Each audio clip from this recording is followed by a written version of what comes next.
Welcome back mga kaibigan. Kai Sotto debut game, daming binutata, kaya naman gigil na gigil sa kanya ang import ng kalaban. Kinantsawan pa si Kai ng too small daw. Ayun, na karma. Mga kaibigan, panorin po natin yung game ni Kai. Ang ganda ng pasa ni Kawamura. Na-foul ang pambato natin dito at ito yung pinakauna niyang puntos.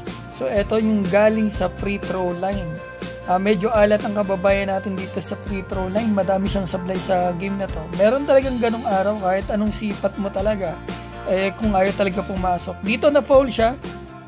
After na foul siya, ito nakikita natin.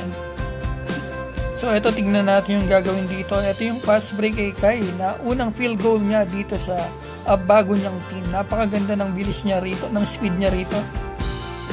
So napakaganda ring pasa. Kunti lang yung shot attempts ni Kai sa game na ito.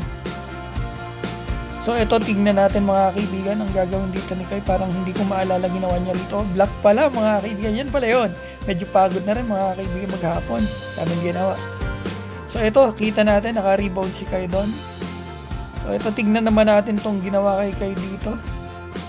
Nagandang depensa naman yun. Dalawang import ng kalaban. Ang dinepensa ni Kai. Block pa yung isa. Gigil na gigil tuloy kay Kai yan mga kaibigan. Yan na block niya yan. Kasi ito, magkakasunod yung highlights natin. So, kitang-kita natin yung mga nangyayari kay Kai. So, ito another one. 3 blocks si Kai dito, ang alam ko counted pa ata to block. End one sana to kung i-convert mga kaibigan. Na-block ni Kai. Solid, pisong-piso naman yun. Kaya yan, gigil na gigil kay Kai. Gigil na gigil talaga yan mga kaibigan. Ito yung gagawin too small pa. Nangansyaw pa mga kaibigan. Kita nyo yung panorin nyo yung replay. Pagka-basket kay Kai, kumantsaw too small daw. Tapos sumawak pa sa ulo. Grabe, makabawi lang talaga kay Kai. Talagang ito pa, pagbalik. Si Kai na naman ang inatake niya. Yan, kaya bangan. Karma. Yan, tignan natin yung gagawin dito ni Kai after na offensive po siya. Yan naging story ng debut game ni Kai. All trouble dito ang kababayan natin. Kaya nalimitahan yung playing time niya. Sayang to mga kaibigan, hindi siya nakakuha rito man lang ng foul. Maganda rin yung depensa ng kalaban. So ito, hindi na ankle break dito talaga si Kai. Alam nyo mga kaibigan kung bakit? Naapakan o inapakan po talaga si Kai. Kita nyo mga kaibigan. Kaya hindi po niya naigalaw yung kanyang paa at na off balance siya. So hindi po na ankle break ang pambato natin.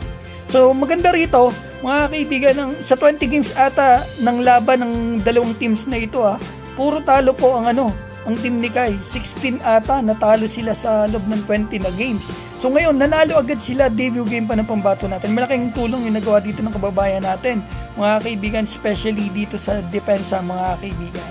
Konti lang yung playing time niya, at least nakikita natin yung stats niya rito. Sayang kung ipasa niya yung free throw, at least naka 8 points siya or 10 points mga kaibigan siguro.